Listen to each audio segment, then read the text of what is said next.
to remind everyone. Okay, it All right. started.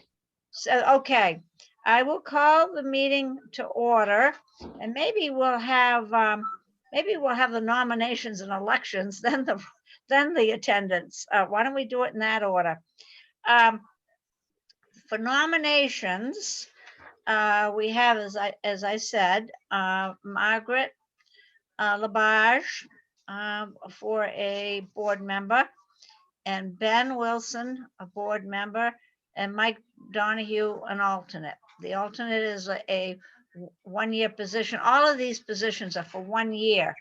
And Ben and Margaret, if you're interested in continuing to serve, you would have to run. You'd have to get on the ballot next year and run again for a 3-year term.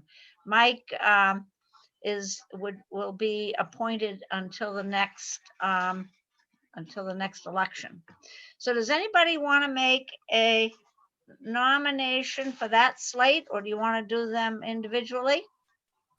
Hannah, Bonnie, why don't we nominate the whole slate at once? all right. Hannah, did you hear the nominations? Did you get on in time to hear the nominations? I'm sorry, I jumped on when you said Mike is an alternate. Okay. And all right. I will repeat it. Hannah joined us, and we have a full house. We have everybody now. This is wonderful. We are nominating Margaret Labarge and Ben Wilson to be members, and Mike Donahue to be an alternate. And they were the top write-in getters at the election. So, Scott, did you make a motion? Who made the motion to nominate those three? I did. Scott did.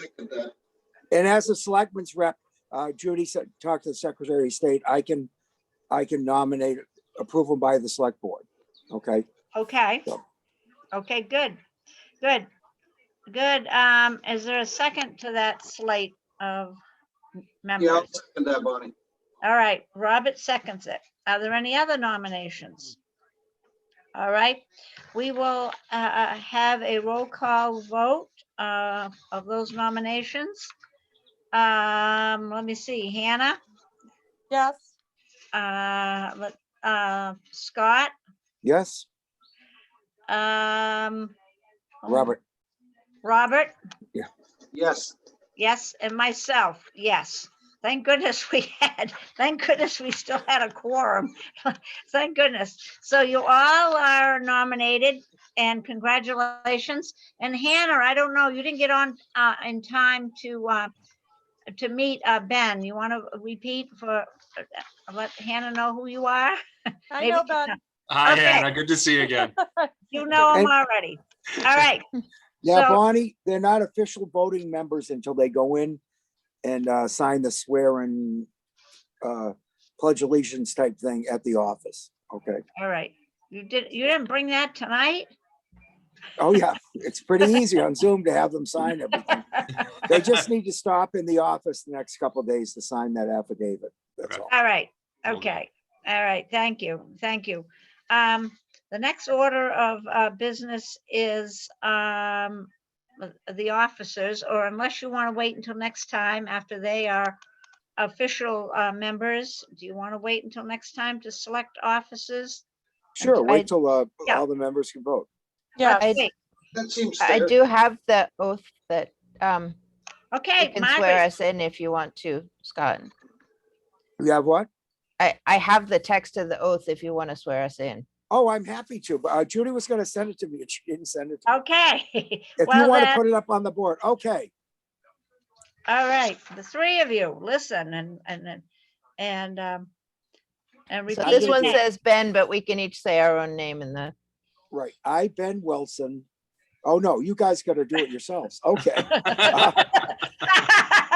I'm sorry, I'm easily confused. Okay, Margaret, okay, Ben, you're first. Start reading. I, Benjamin Wilson, do solemnly and sincerely swear and affirm that I will bear faith and true allegiance to the United States of America and the state of New Hampshire, and will support the Constitution thereof, so help me God. I, Benjamin, do I have to do that twice? Oh, it's all me. It's all you. I, Benjamin Wilson, do solemnly and sincerely swear and affirm that I will faithfully and impartially discharge and perform all the duties incumbent upon me as planning board for 1 year, for a term ending upon finalization of this election, according to the best of my abilities, agreeably to the rules and regulations of this Constitution and the laws of the state of New Hampshire. So help me God. Okay, Thank you, Um, Ben. thank Thank you. you. And who wants to go next? Margaret? I can go. I, Margaret Labarge, do solemnly and sincerely swear and affirm that I will bear faith and true allegiance to the United States of America and the state of New Hampshire, and will support the Constitution thereof. So help me God.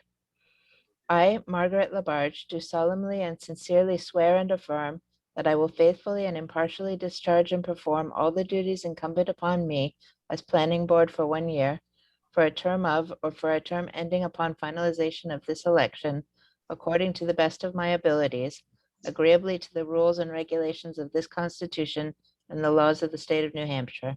So help me God. Okay, thank you. And Mike? I, Mike Donahue, do solemnly and sincerely swear and affirm that I will bear faith and true allegiance to the United States of America and the state of New Hampshire, and will support the Constitution thereof. So help me God. I, Mike Donahue, do solemnly and sincerely swear and affirm that I will faithfully and impartially discharge and perform all the duties incumbent upon me as planning board alternate for 1 year, for a term ending upon finalization of this election, according to the best of my abilities, agreeably to the rules and regulations of this Constitution and the laws of the state of New Hampshire. So help me God. Okay, great, great. So do we still want to wait until next week after the, now remember, go to the town office soon and sign this oath, okay? Mhm. Is All the right, town office open, or do we gotta make appointments still, or? It's open as long as there's not too big of a wait. So we don't have to call and make an appointment then? If you're short on time, it's a good idea to call ahead and make sure that they're not really busy. Okay, all right. And we'll wait on the election of officers until next time. All right, sixth, approval of the minutes. Approval of the minutes of April 12th. Todd's trying to say something, but he's muted. Oh, I make a okay. motion, we approve the minutes of April 12th. All right, is there a second to that? I'll second it. Okay, any corrections, errors, or omission? I haven't seen it. Oh dear, it was She in sent the, it, not because she didn't send it, it's, I just hadn't looked at it yet, so I gotta- okay. Well, you can abstain or not, whatever you want to do. The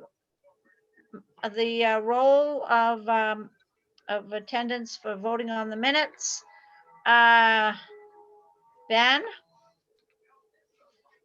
Ben Wilson, or you probably want to abstain, you weren't there. Abstain. They Oh, have to yeah, I'll abstain. abstain. Molly. I abstain. Abstain. Robert McAfee, are you going to abstain? Because you Give didn't me a read them? couple seconds, I'm reading them right now. Okay. Go to him last. Okay, I'll go to Scott. I approve the minutes. Okay, Hannah, Approve. Mike, abstain. I abstain. didn't make the last one. Okay, all right. Margaret, Approve. approve. I'll approve them. And Robert, have you read them yet? Almost. Okay, Yep, okay, I'm good. all right, all right. The minutes are approved. Selectmen's report, Scott, Uh, you have a report for us? As far as planning board goes, what might, things that are going on, lots of building permits, lots. More than I've seen since I've been doing it, just info, FYI. Also, something that's come up is the Shoreline Protection Act now extends 250 feet in. So anybody doing any work on a home or any buildings within 250 feet of the river have to get a permit from the state. So that's going to affect a lot of people, including myself, as we go down the road. So we've got a couple in that'll be tied up for that. And we're working on the water and sewer rates, should be tied up in a few weeks with a couple more, with another workshop, and then a few public hearings to get them in place. And then that's where we're at right now. Okay, thank you. Any questions for Scott? All right. Well, we noticed the continued hearing on the master plan for 6:30. So we'll skip over that. We've got 20 minutes. I don't know, is John Kimball in attendance yet? He is. He is. He is asked to speak to us under public participation. We'll jump over the hearing to hear John. So you want to invite him in, or is he in, He's- or what do you have to He's do? present. Okay. And John, can you, do you have volume on your Zoom, or are you on the phone, or? I don't know, You have to unmute, John. I can speak a little bit to that too. I talked to Rex today on a couple Okay. issues, and he and John are meeting tomorrow Good. to Oh, discuss the good. issues that John has. Said when they were doing the wetlands work, they did encroach on his property, he feels a little bit. And he and John are gonna walk it tomorrow. And hopefully they can work together and get it all squared away. Terrific, absolutely. But that's one side. Let's hear John's side, I guess. Yeah, Yeah. can you hear me? Yes, we can hear you. Okay. Well, thanks for the opportunity to speak, Bonnie. I do recognize some of the members on the board, but not all. So I'd like to start with a little bit of my history. I was raised in the town of Thornton and Woodstock, and I attended the Thornton and Woodstock Linwood High School. And I own 4 parcels of land on Kimball Drive. 3 of these parcels abut the Woodstock Sand and Gravel Pit, where the Gold Best shooting range is also located.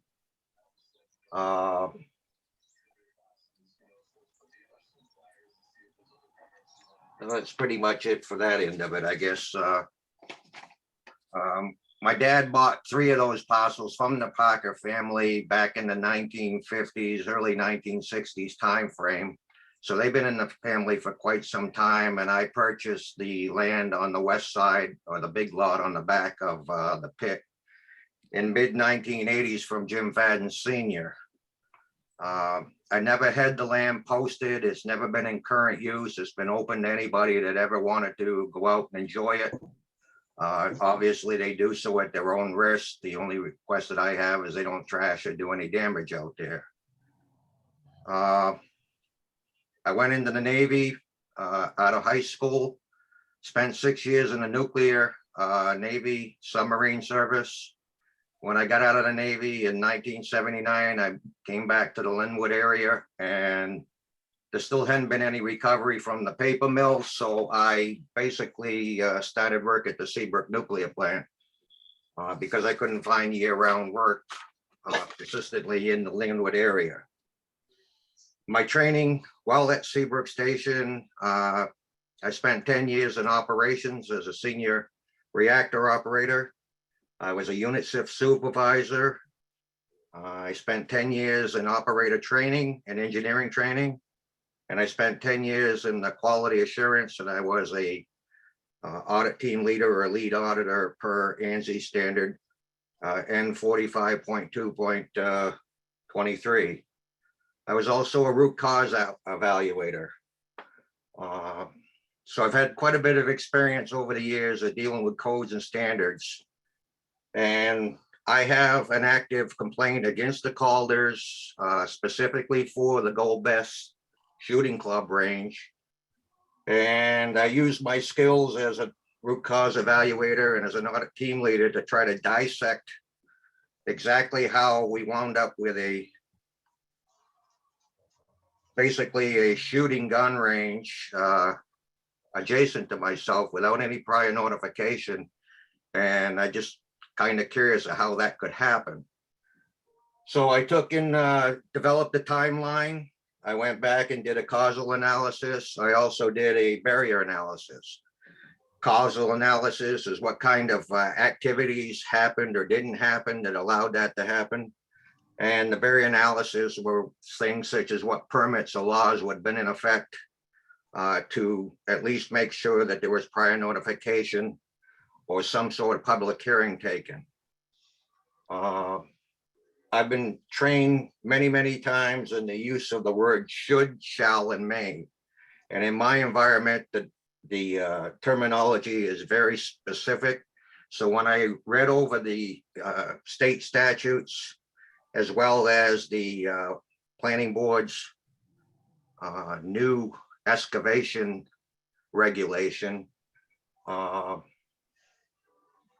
applied that same standard, and I'm going to specify what I believe those words mean, and either you agree or disagree. But I believe the word should is treated as a recommendation. You have the option of either doing it or not. The word shall is a requirement. You don't have any option. If it says shall, it must be done. And the word may is permission. Again, you can or cannot act upon that. You've got the choice to do so. And that's pretty important from my perspective of trying to understand what the standards and what's trying to be achieved here. And I was led to believe through conversations that last September, early October, the planning board made their annual inspection of the pits that are in the Woodstock area. I don't know how many pits are actually there that are active or have been abandoned. The only one that I'm concerned about specifically is the one that abuts my property. All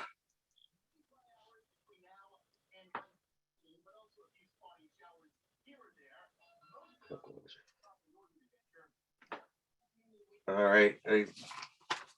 What I did is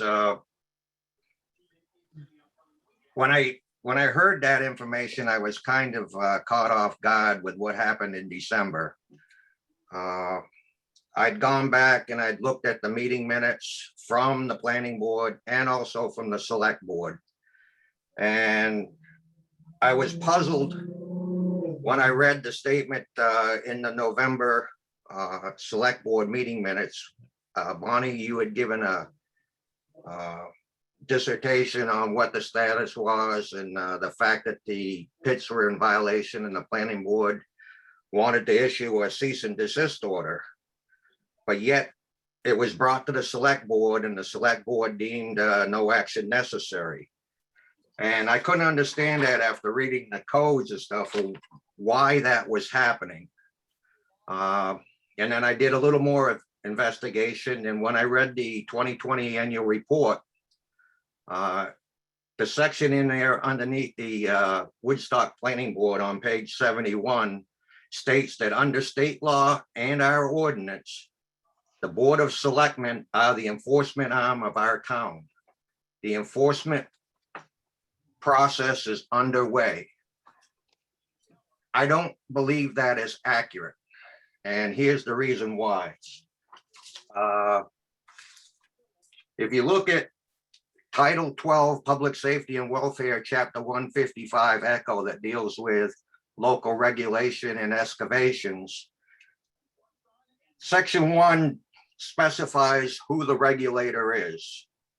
And it's very clearly stated that the planning board of a city or town, or if a town at an annual or special meeting duly warned for the purposes so provides, the selectmen of the town or the Board of Adjustment.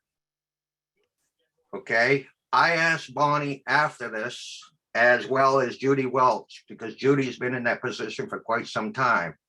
I also went back again and looked at all the available meeting minutes that were on the website. And I never found any record of any annual or special meeting that would transfer the regulator requirements or responsibilities from the planning board to the select board. Is that an accurate statement? I would have to look through, but I believe that the selectmen, I still believe the selectmen are the enforcement arm of the town. I do. And I found a reference today under cease and desist. And it indicated that it is desirable to have a separation between the regulator and enforcement. In other words, the regulator needs to continue to be an independent, be able to look at it with independent eyes. The regulator, I found the reference that where that, in my mind, makes that true, that the regulator is supposed to look at things with independent, unbiased eyes. And so therefore, and the power hasn't been given to us to be an enforcement arm of the town. So therefore, it remains with the selectmen. And I still think that is, Bonnie, why don't I the- have the town attorney yes, give us an absolutely. opinion? I'm happy, I will take care of that tomorrow. Yes, absolutely. Yeah, that's important because It may come up again.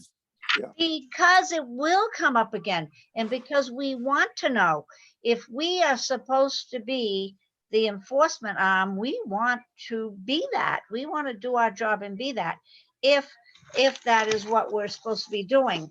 And but I found today when I did my little research, because it was under RSA 502 A11, and it talked about local enforcement.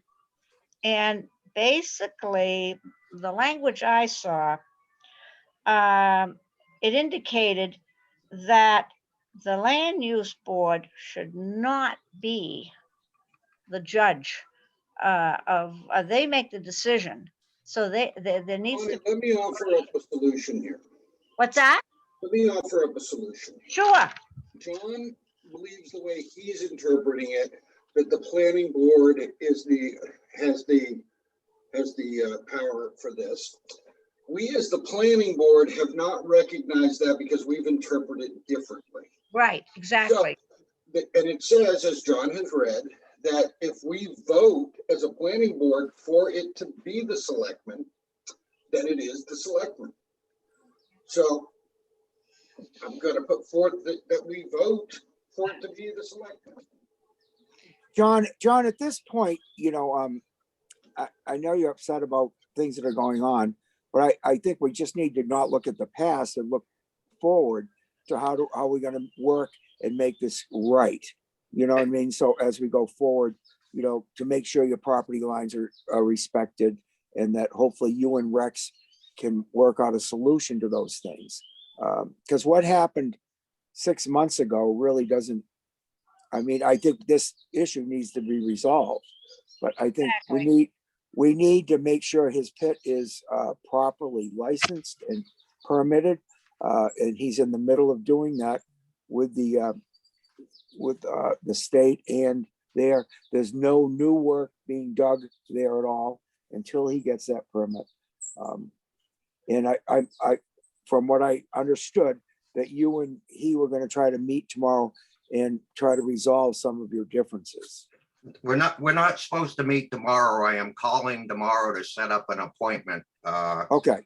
And it's going to be weather dependent. I will call on him tomorrow. I'm going to be looking for probably around Thursday, because looking at the weather, that looks like it's going to be the best option. Sure. And I'm a handicapped individual now, so to try to walk around out there when it's wet and stuff is pretty hazardous. So. Oh no, absolutely. I don't think I'm just hopeful that that can be resolved between the two of you. I think he's willing. He admitted that he probably was infringing on your property. It wants to make that right, and so forth. So I don't know. I'm just throwing that out there. Right. What I'm trying to point out, Lo, is inconsistencies between what I'm reading between the statutes and your new town excavation regulation and how the planning board is actually conducting business. And, you know, there's obviously a difference of interpretation of what's been done in the past. You know, and I can appreciate that. We're all human, and how we understand things is very important. But I think something's happened here in the last year or whatever, where the planning board wanted to take and issue a cease and desist. According to how I'm reading the rules and statutes, as well as your own new excavation regulation, they were completely within their authority to do so. They had no reason other than perhaps, you know, cordiality of making sure that everybody's aware of what's happening. But the select board, I don't believe, has any authority on that issue. And during the last meeting, somebody, and I'm not sure who it was, I think it might have even been a select board member, that questioned why Bonnie thought that the select board had the regulatory authority. So there's something going on here, and I think it's a Yeah. real easy thing to solve by talking to the town attorney and getting her opinion. I mean, that's Hello, what they can you hear do. me? That's what they do as municipal law. So I think we'll get right on that tomorrow. okay. Hello? Let's clarify that. Who's on the line? Who wants to, who's? Yeah, hi, this is Dan Trinkle, and I just want to first state my absolute admiration and support for Mr. Kimball and the background and information that he's brought to light. And I gotta say, the past does matter. Very much it matters. It matters to everyone in this town, because we're all wondering, why do we not have transparency? What happened? And what happened matters. Process matters. And for anyone to suggest that what happened happened and we should only look forward is just ignoring the will of the people and ignoring the duty Oh my that God. the selectmen have in order to be transparent. And so I'm going to say, for the record, that we would like to demand that transparency, and we'd like to know what happened, and specifically in this instance, why the planning board was not able to exercise its authority. Thank you. It's all a matter of public record. You can go to the town minutes on the website for the planning board and the selectmen. Traditionally, the planning board has written letters to anyone who they find may be in violation. But we have written a letter to point out to them an inadequacy. We have not and do not do cease and desist. The solution to cease and desist is court action. Either district, I did find that out in my research today. It's court action. It's either you can go to district or superior court, and what you can ask for is injunctive relief is the primary thing that you a restraining order to stop doing whatever you're doing, and or injunctive relief. We have never, as a planning board, brought suit, you know, on behalf of the town. We have never initiated those kinds of actions in court, and we have never felt it was appropriate. And that reference that I found, which is RSA 502A11, indicated that that isn't something that we should be doing. And Bonnie, I would need to point out, there was not one thing here that was not totally transparent in a public meeting that everyone could have attended on Zoom. Every single point that's been made here tonight is very valid, but everything was discussed at a public meeting that everyone could have attended.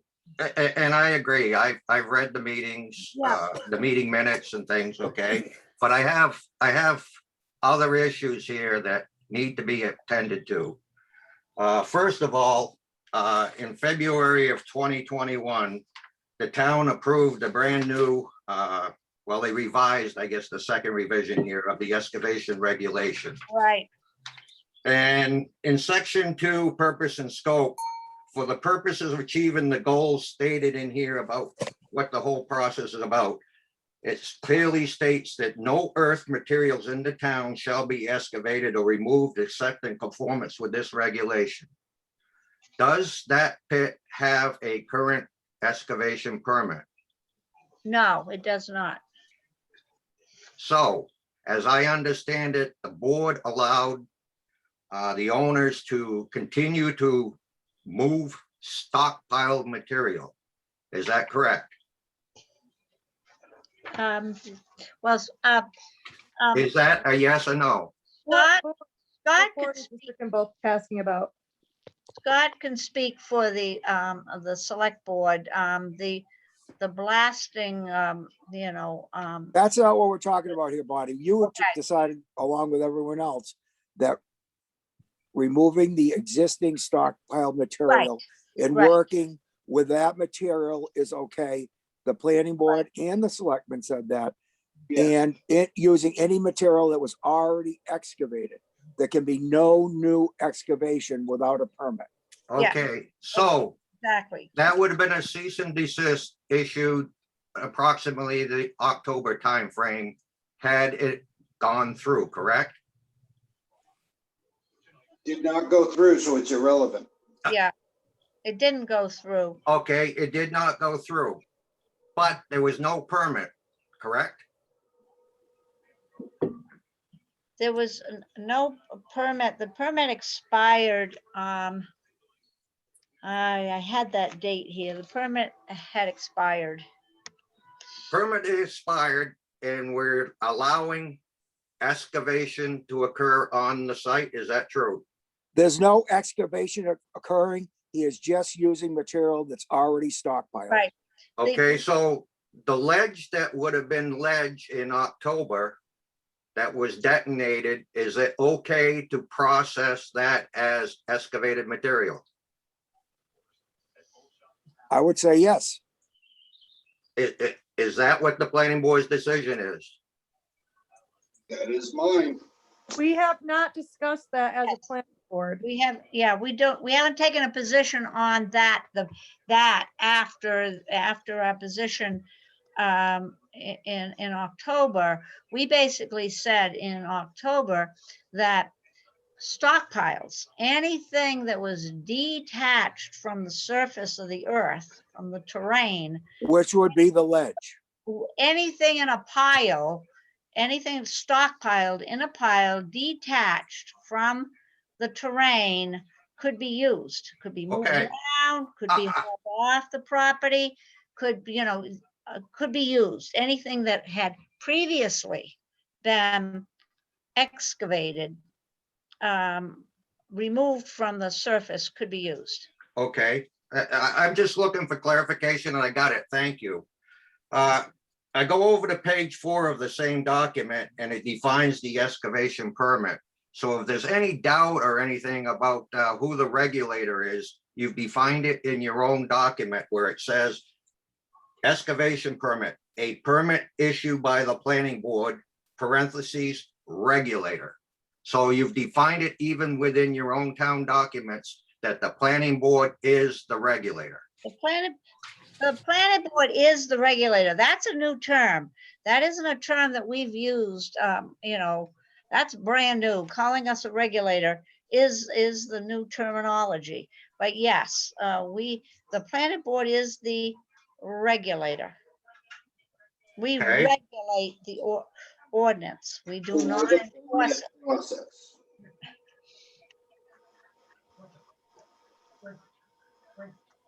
What did you say, Robert? I said that document is for the permit process. So Right. regulator for the permit process. Right. That doesn't And I extend think the what word we need to do- regulation to everything else in the world for that particular item. I think we need to have the town attorney, who is a Yes. municipal lawyer, look at the excavation ordinance and give us an opinion on the several issues that we have here, whether the stockpiles are okay, also whether what the how much regulatory control the planning board has by itself. Okay. One of the things that I did is I went back on the timeline and I found that the Calder family purchased the pit in 2017. So using the right to know RSA, I petitioned Judy Welch to provide me a notice of intent to excavate and a record of the excavation that has occurred in that pit since 2017. And the information on here, I just need to clarify whether it's accurate or not. The date of the permit that was issued, according to these documents, which are public records, was August 26, 2006. Now, John, none of us have that in front of us to be able to validate that for you. Yeah, we can't, Scott, you're muted. Bonnie, can I say something? sure, yes, Mike. Yes. 2006, I was still the owner of that, and I never had a permit from the town of Woodstock for an excavation permit on the west side of Route 3. I may have had a notice of intent to excavate, but I never had a permit for the west side of Route 3. When did you first get do you remember, Mike, when you first got a permit? For the west side, Yeah, I never had an excavation permit from the town of Woodstock. okay. We never came in for an official permit on that side. All I ever had was a notice of intent, to do the driveway permits and so forth. As you know, once you can remove up to 1,000 yards, it's incidental to construction. And that's what all I had done. It was incidental to the construction of what I was doing on the west side. So, we can research our files and, and come up with a chronology, but, John, when this permit is actually put together within the next month or so and brought to the board, there's going to be a public hearing and you're going to have an opportunity to speak on the permit and the type of pit, the way it's going to operate and all those issues. and I realize that, but I'm just trying to get clarification for myself because, again, I'd like to thank Bonnie. She actually contacted me and came out and looked at the rock deposits that I received last December. And during that point, she looked at, we had discussions and stuff where the gun range was, because that's my real focus issue here. And I'm just pointing out to the board some of the what I call inconsistencies that I've discovered in my research, and I'd just like to pass them along because I realize it's a learning process for everybody. I'm not trying to point any fingers or anything. I'm just trying to get to the facts of exactly what the pit acreage consists of and what permit it was operating under. Now, according to these documents, again, that's the notice of intent to excavate. It says the permitted area is the entire 34 acres. Now that is on the west, that would be on the west side of Route 3. If you look at the tax map, it says it's 34 acres. That would imply that the entire site, including the gun range, is within that permit area. And I'm just trying to establish that because I need that information for the complaint that I'm dealing with for the gun range. well, first, we do not have anything to do with licensing or permitting a gun range.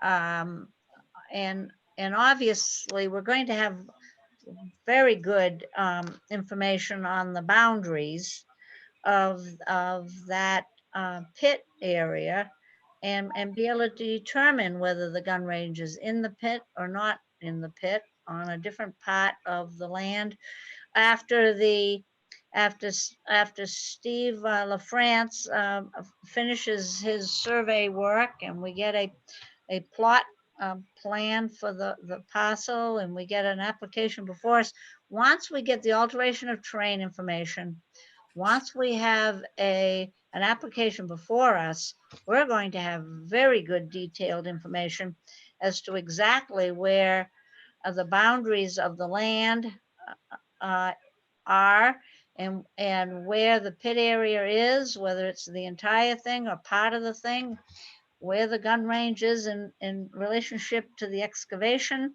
You know, we'll have good information once the permit application comes before us for consideration, and there'll be a But- hearing. But right now, we don't know exactly. I don't think many of us know exactly where those boundaries are and exactly how But much. what's different, Bonnie? What's that? What's different? They used to have a permit, and part of that permit process is you put your bond out there, you have your list of Right. abutters, you have a map, and most importantly, you have to have some reclamation plan. Yes. So that should be on record. In other words, when you go out to do your annual inspections, what is it that you actually look at? Do you look at the reports like the intent to excavate and the report of excavation to make sure that the disturbed areas match the amount of material that's removed? Do you take and look at the permit to make sure that all of the T's are crossed and the I's are dotted? Do you look at the map? Do you look at the reclamation? Do you verify that the bond is in place? I mean, I look at the excavation regulation that you have right now, and that's $25,000 per acre that is supposed to be a posted bond, according to this document. So if this entire 34 acres is within that pit, there should be about $850,000 bond. Yeah. I'm looking at one of the plans right now, and this plan is showing that the pit area is 2.2 acres. Period, not the entire 34 acres. That's what looks like to me. So the public record that is on file that goes to the town and the state for revenue purposes is incorrect? I don't know. You know, I'm just looking at this. I haven't. But that, I'm not trying to put you on the spot. That is not one of the things you would typically look at when you do your inspections? When we do the inspections, we do look at the maps. We check to see if the bond is current. We do take pictures and compare it to the previous year to see any additional activity since a year ago. We do walk it. We do estimate where the boundaries are, but we don't measure it out every time we go out. But we do bring the plans, we do bring the bond, we do take pictures, we do look at the situation. We do look to see if there's wetlands or anything or runoff into a stream, or we look at it. We do a site inspection, it's called. Okay. That's what we do. All right. Now, again, my focus there is primarily on the gun range, which according to what you just described is probably not within the permit area. It sounds to me like it would be adjacent to it, but I don't know because I don't have the map. I do know that it's a requirement that the permit be posted at the access to the pit. That's why when I went down and stopped to try to find out what the permit number and stuff was, there's nothing posted there. But I can understand because there is no permit, it couldn't be posted. So I thank you for the update on that.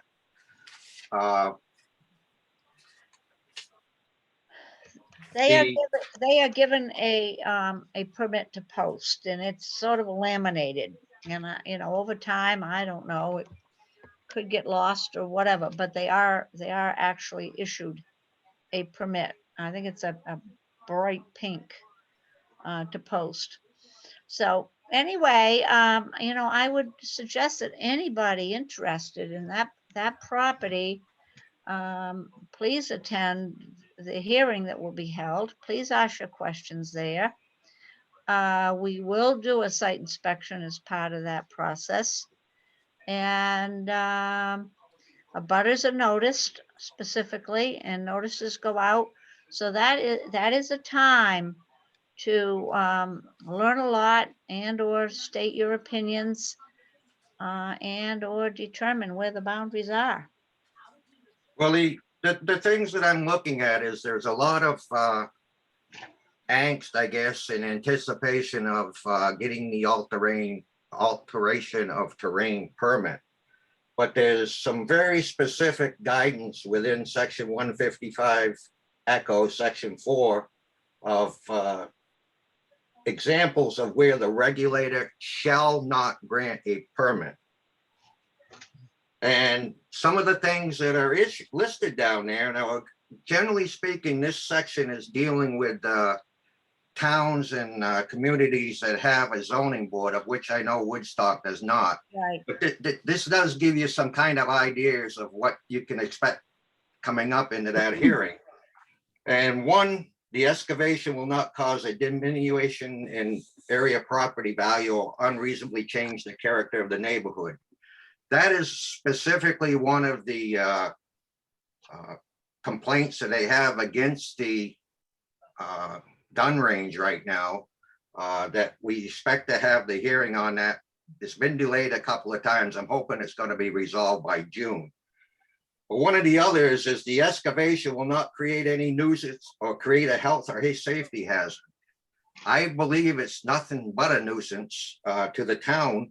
And certainly when the December detonation went off, it created a safety hazard. And the town and Calder got very, very lucky on that because nobody got hurt.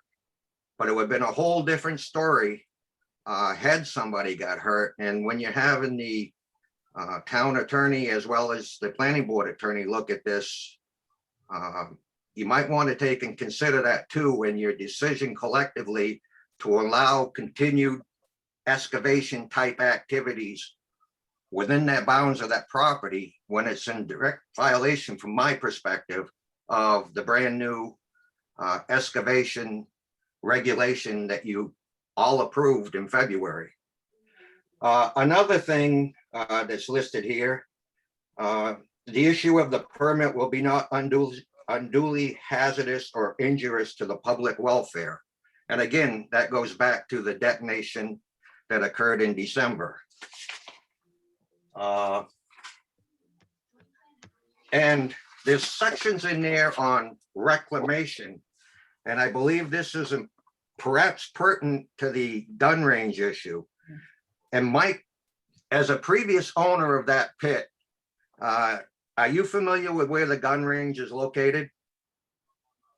Not, I am somewhat, John. I was there in October and I drove in with the inspection, with everybody for the inspection. I was on the first level when you came into the pit and I stayed there. Some of the members walked up to view it. I did not because I felt that I was not there to look at a gun range. So I stayed on the first level and did not go up there, but I have a general idea where it was. Yeah. As a prior owner, did you conduct any excavation activities in that area? I've been trying to go back on the GPS aerial survey maps to see what the terrain looked like back from the 2017 timeframe until the present time, because I'm trying to find out if what Bonnie said that the permit area was only a couple of acres, that I'm trying to find out how the gun range got excavated. I did in close proximity to that area, John. I did have a area that I had turned, it was about an acre. I had turned into a pasture as I was gonna raise cattle. And from where I was sitting that night, I think it was in that area, but it was a grassed-in area that I had cut the trees and turned it into a pasture for cattle, and it was all grassed over and everything. I believe that's in the neighborhood where the gun range is, but I've never gone up into that area, John. Okay. Now, I know that you're allowed, anybody is allowed to pretty much move up to 1,000 yards of material on their own property without having to have a permit. But certainly the area that the gun range occupies was excavated at some point. And if it wasn't done by Mike, then it had to have been done since Mike sold the property. And I believe, from what I'm told, that there's one other buyer or owner, I guess I should say, of that property that bought it from Mike and then turned around and sold it to Mr. Calder. Yes. So somewhere between that time frame, that property got excavated. And if it wasn't done underneath the permit for the ledge area, then how did that get excavated and who did that?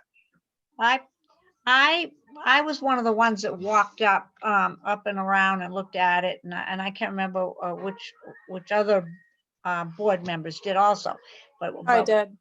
Okay, Hannah did. I walked up there, and to me, it clearly seemed to be outside of the pit area, and it looked like it was a might have even been similar to what Mike was describing, a grassy area that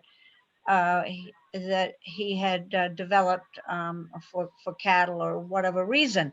And I think whoever was building the gun range did their work to develop the gun range, totally apart and separate from any earth excavation site. I think that was Okay. That's my And I appreciate that, Bonnie. my impression of it. Okay.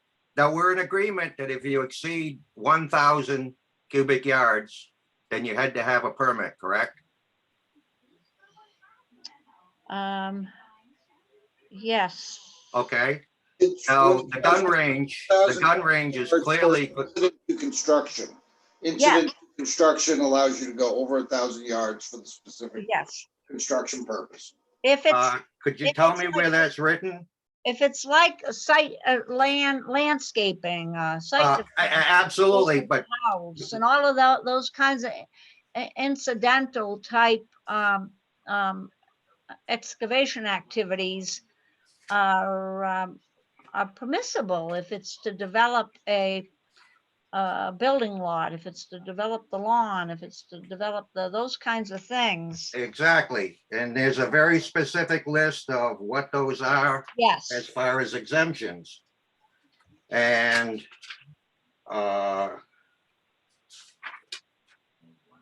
again, going back to the excavation regulation, as soon as I put my hand back on it here again.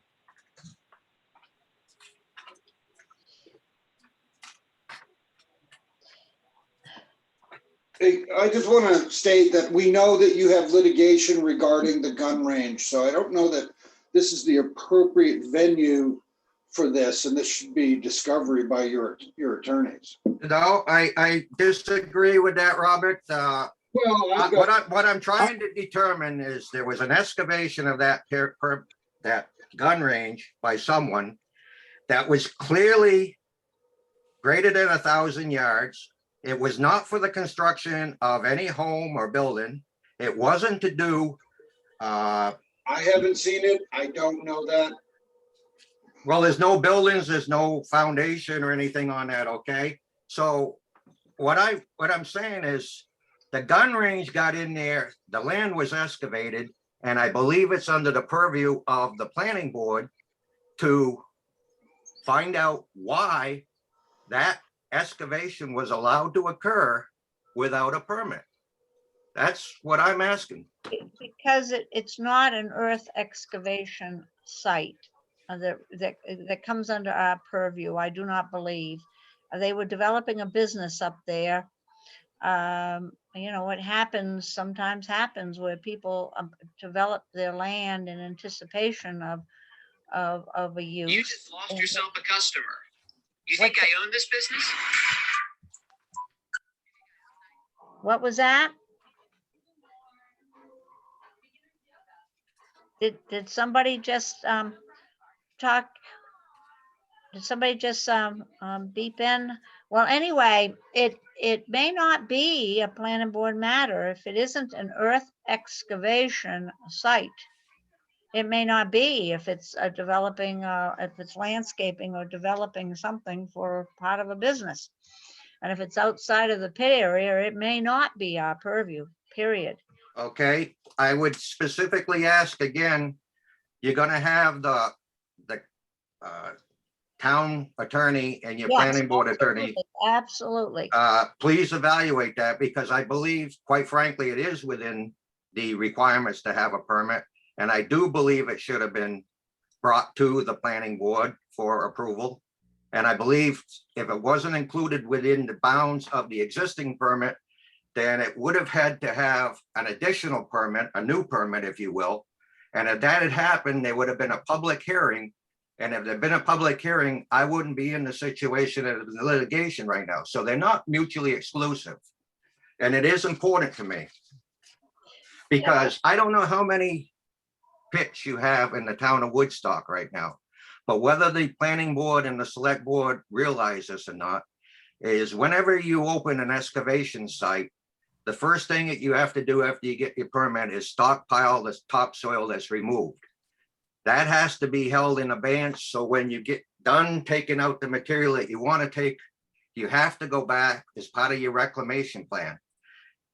We're really good about opening the pits and taking the materials out, but historically, it's a cost to the construction company.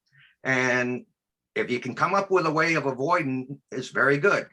And in this case here, if the planning board allows the gun range to be installed because you're saying that it didn't require a permit, then that's fine.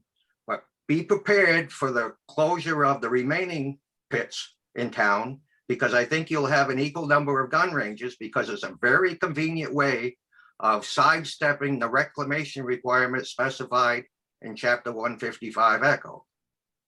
I agree with Bonnie. I don't Yes. think that was part of the original pit at all.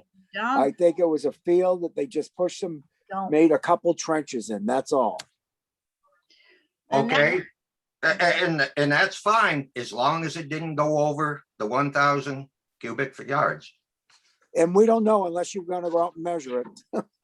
And that's what I'm asking the planning board to do. Oh, okay. Thank you. And thank you for all these heads up for things to consider. There would Bonnie, be. I want to say something, please. Sure. I'm a neighbor to the Kimball property and I walk that property. And I just want to point out, because I don't think it's happened here. It might have happened on the record, maybe in a selectmen's meeting, but I don't think that Mr. Kimball has explained what he means about the hazard and safety concerns toward the public, which have access to his land. But specifically in December, there was a detonation that was permitted by the select board because the planning board thought that they were the enforcers. And when the snow melted, people went out in that property and saw tons of pieces of detonated rock all over the property, all over the trails. Whoops, we've lost you. I was saying that as a result of that detonation that happened in December, there was detonated rock all over that property, in the trail, even as, and it's still there as of 2 days ago when I went out, but even far before you get to the pond, on the trail leading up to the pond, a piece of a large piece of rock, and also a tree with a big chip out of it that a rock hit, and just, I mean, rock all over the place. Now, I don't know if some of it has been cleaned up because it looked like there was less rock 2 days ago when I went out there, but it was a safety concern that seemed to was not mitigated by the detonation company, because that shouldn't happen. So that is my concern as a Right. person who travels that area. And I think we all agree the detonation company was at fault there, no question about it. Yeah, it seems like matting wasn't used probably. And I think one of the questions that Mr. Kimball had was, were they able to excavate that stuff that they were given special permission to detonate after their permit expired? And I don't think that was ever discussed. It sounds like the understanding is that yes, they were, but that was never discussed. Thank you. One of the things, since you've obviously seen the damage, and Bonnie, you have seen the damage. Yes. I In did. your best estimate, given today's rates and stuff, would you expect that potential damage exceeded $200?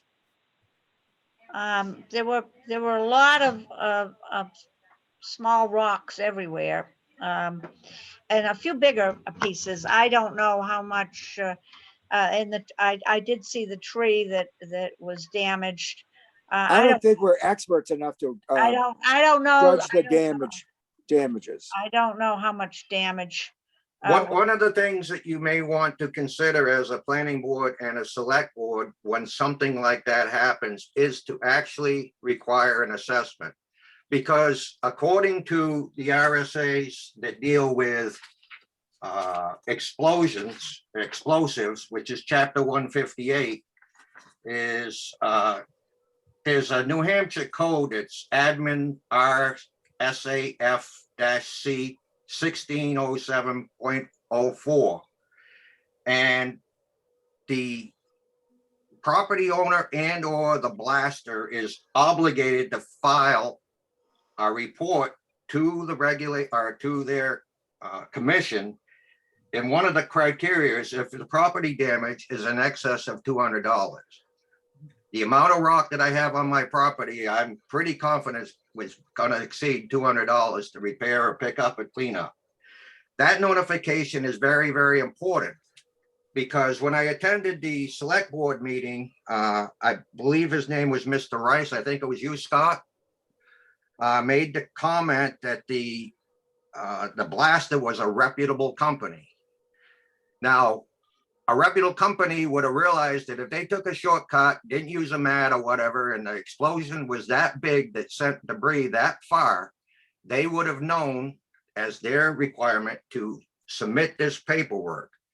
That paperwork goes to the state, and just like on a construction site with OSHA, there's a special Department of Labor group. I think it's the mining industrial operations safety group or whatever that investigates these things. And if they don't get reported, then that company is not going to have it on their record, and they're going to continue to have that perception that they keep doing things, in an always safe manner. They don't have any issues out there. So if that's not one of the things that the planning board looks at when you're doing your inspection, or if there's complaints about the activities at the site, then you may want to consider adding that to your scope of what you look for. Yeah. Okay. Do you have some other issues, John, or does anybody on the board have any questions for John? Well, I'm going to have one more statement, Bonnie, and then I'm going to leave it as it is. All right. I know that it's a tough decision to take an issue or cease and desist. It affects people's livelihoods. It affects potential growth in the town or whatever. But a permit is a permit. And in order to have respect for what that permit entails, you have to enforce the permit. And if you don't enforce it, then it only encourages behavior to take shortcuts and circumvent what the permit requirements are. If I owned a bar and either knowingly, deliberately, or accidentally, I exceed the requirements allowed by the state of New Hampshire for distributing alcohol, the state is not going to be nice to me and say, okay, John, we're going to pull your permit, but by the way, you're going to be okay to sell all of the liquor that you got in stock right now. And why is that important? Because if I had a competing gravel pit and I was following all the rules and regulations, and I was bidding on the same state jobs or town jobs or whatever that the current owners of the gravel pit are bidding on, it's an unfair practice that's being set up, that's being condoned by the planning board and the select board by allowing continued operations. Because I have to take and pay probably another $1 or so per ton or per yard for my material. And the person that's not following the rules, that's just taking the material without a permit, it's not a fair plan board. Something to think about. Okay. And Scott, we are going to contact the town attorney to go over some of these things. Sure, Yeah, we're going to do that. no problem. Thank you. I don't want to interject, on between you and the town attorney, but I will volunteer, since I've done a fair amount of research on this topic, that if the attorney would like to contact me so we can discuss some of the stuff, I'm available. No, I think she's very capable. Okay, All right. I was just going to offer my services if you're. Sure. Okay. I'll give her your information, John, because I'll say you've done a lot of research and give her your email. Excellent. All right. Thank you. Thank you. Thank you. Thank you very much, John. Do we have any other public participation before we go back and do our hearing on the continued hearing on the master plan? And we have one other we have another line item down here. Bonnie, that we can go over that line item now. It's a mute issue. He's Okay. got the bond. He's just got to give it to you. All right. Okay. The issue was Move on. move on. All right. We have the bond that we need, Scott. We have our bond and it's not going to expire on May 17th. Is that what's happening? He's already got it, Bonnie. He just Okay, he's got it. you'll have a copy of it within 2 days. Okay, great, great. Well, then we don't need to worry about that. And I tried to contact Alteration of Terrain to see where that's at, but not that they have to talk to me or whatever, but it looks like, or Steve LaFrance, but it looks like they're still working on getting everything together to submit a permit application. We don't know when, whether it's going to be June, July, whatever, but all of that will be forthcoming and posted. Skipping back to the continued hearing on the revised Woodstock master plan. Now we had a hearing last week, but we had so many new members coming on and we didn't have any public participation. So we figured we'd continue the hearing. We had a subcommittee that worked on a draft of a master plan. And then for your knowledge, the town has to have a master plan. That's supposed to be your roadmap. That's your plan for the town and its future and your goals and your objectives. And the planning board is in charge with reviewing that and updating it as needed. So we had a subcommittee of Margaret, Scott, and Robert look at our former master plan and make some amendments and changes. And I don't know if you've seen a copy of it. I think Margaret sent you one. Yep, I didn't quite finish it, but I've gone through a lot of it. So does anybody want to have any comments on it? Is there any public out there that wants to make a comment on our draft of a master plan? Is there any public participants that want to comment on it? Is the board happy with it, with the draft prepared by Margaret, Scott, and Robert, and ready to vote on it? Or do we want to continue the hearing until another week? Let's vote on it, Bonnie. Let's vote on it. Let's get it Well, done. no, I think it ought, Bonnie, I don't think we're ready to vote. Ben said he hasn't even read the whole thing yet. Yeah, I Okay. apologize, but I really Well, would no, like, Alright. no I can apology. abstain my vote as well. No If that'd be- apology necessary. You should have the opportunity. It isn't like the world's gonna stop if we don't vote tonight. This has been That's true. ongoing. I think Ben should have the opportunity. Yes.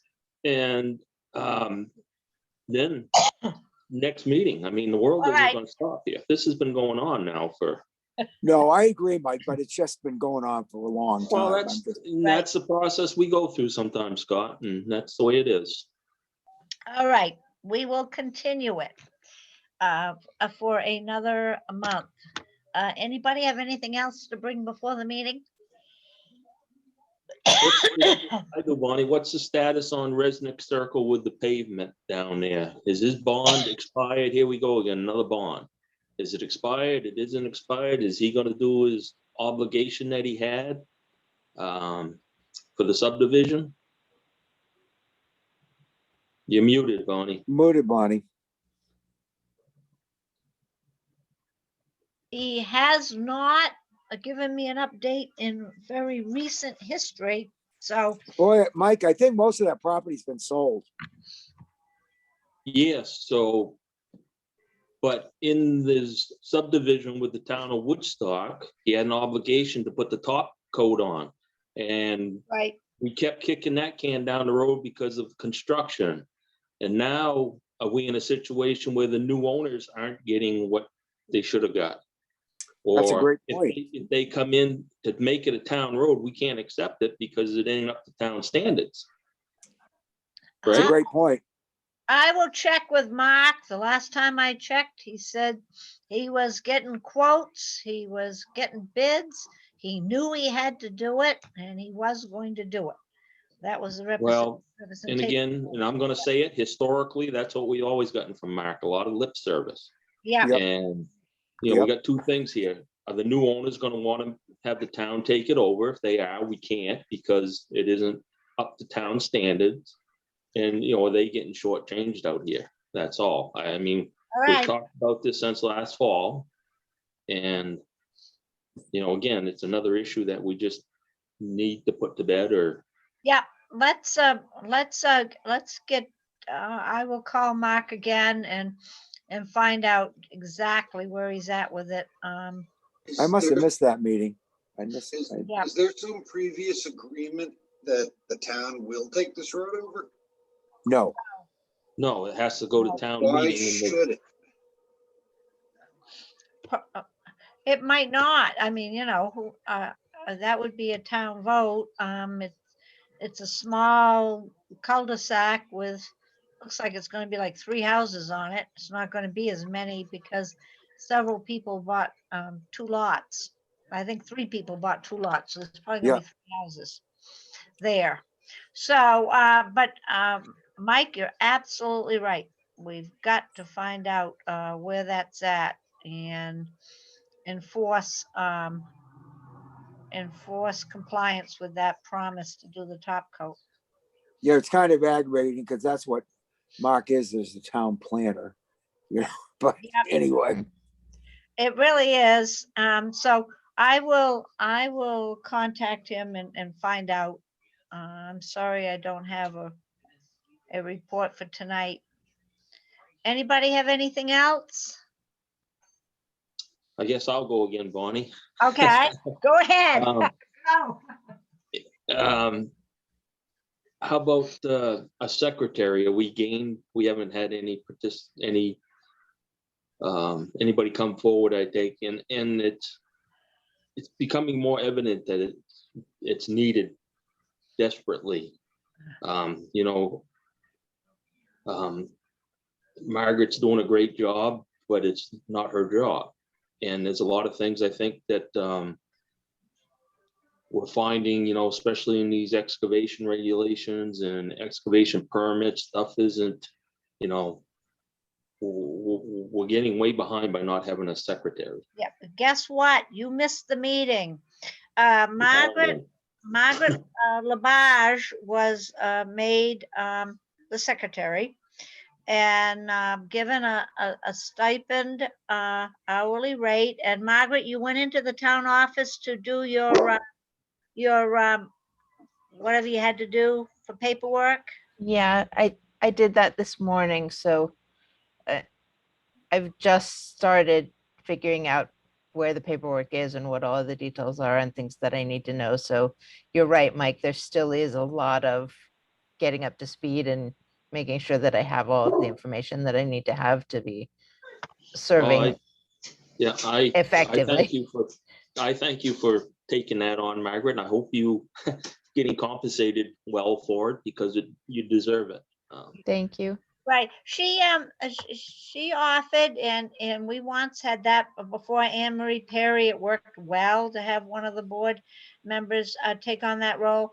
And I'm sure Margaret will get up to speed, and we have a lot to do. Mike volunteered and did organize the some of the files, and we got many and processes to put in place once we can get back into the town office, and we need to go through that closet and see what's in there. And yeah, so she and we did increase the secretarial position salary. We did, remember, we included more money in the budget for engineering support, attorney support, and secretarial support as we need it. So Margaret, I'm sure will get right on it. And thank you, Margaret, for volunteering to help us out in that capacity, as well as being an active member. Thank you. Did you have anything else, Mike, or anybody? Yes, I have a question. Sure. I asked this before, I'm following up. Is Patrick Griffin still on the board? Well, he is officially. Okay. He is still has a term on his position. He hasn't given us a letter of resignation, you know, so he still is officially a member. And so I don't know. Has anybody heard from Pat or have any ideas on his intent?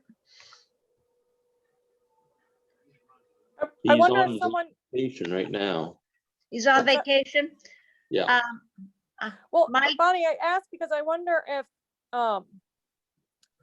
we should find out if he wants to resign, because he hasn't been on for quite some time. And Right.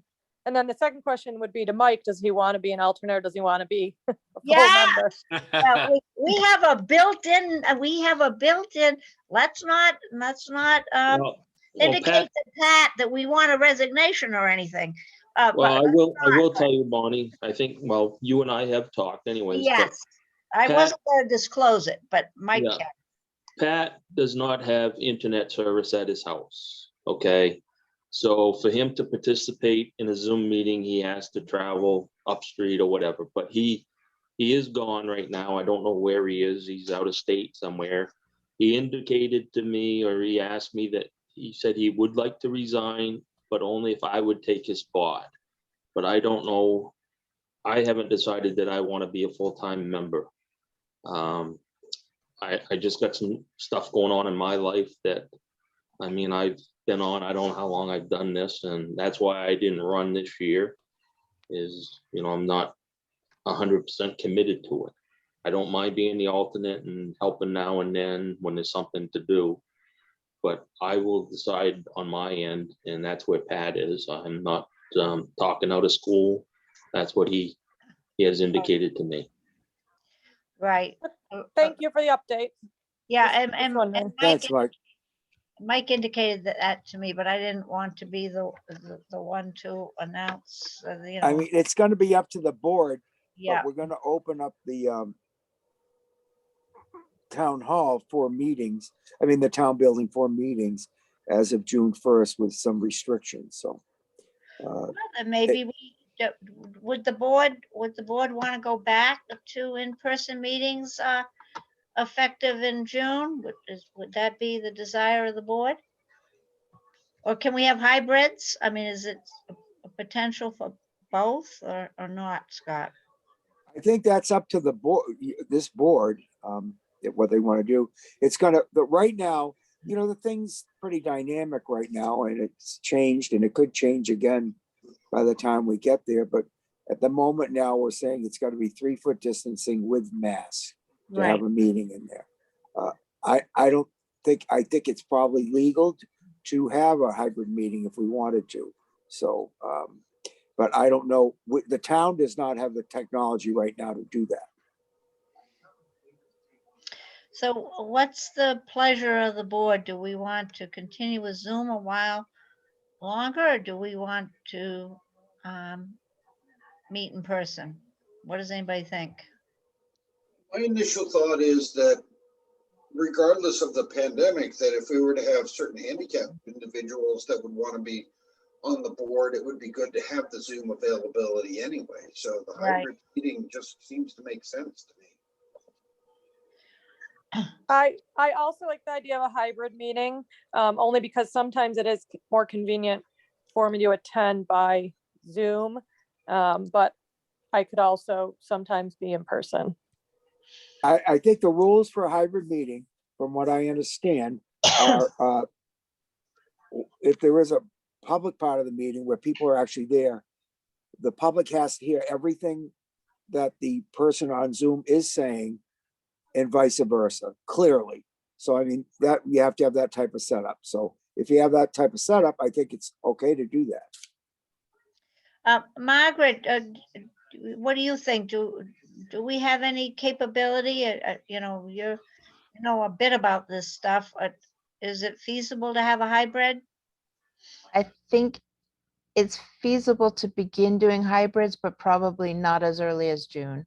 Because we Okay, would need access to the town building to be able to set up the technology first. So I think we should Why don't we plan go on their one next more Zoom? meeting. Why don't we go being on one more Zoom. Zoom meeting in June and then see how it goes? so is it the thought of the board that we want to try as soon as we can have hybrids to see what we have to do to have that capability? We'll do a Zoom for June, but in the meantime, we'll look and see what it takes to do hybrids. Yeah, Bonnie, can we maybe talk about what it takes and then know what we want to vote for Yeah. next meeting? Yes, yes. Is there going to be expense, Margaret? Do you know, is there going to be much of an expense to it or whatever? Probably, yes. Yes, okay. But Can the you, town is looking, that the Cheryl is looking at some different things too, but I'm not sure exactly what, so I don't want to say Okay. anything at this all point. right. So, So let's look into it and see what it takes. And in June, we'll discuss it more. Does anybody have anything else? motion to adjourn. Motion to adjourn. I've never had anybody say no to that. No. Welcome, Ben. Thank you. Thank you for having me. Ben, they're not usually quite as laborious. It's interesting. It's I'm a little behind on the learning curve, but that's all right. I'll catch up. Who's going to second it? Come on. Oh, I'll second that. Where'd Bonnie go? Bonnie, Where is she? I think she She's not- left. She take off already? all in favor. Hi. Aye. Bye. Have a good night, everyone. Good night, well. everyone. I know.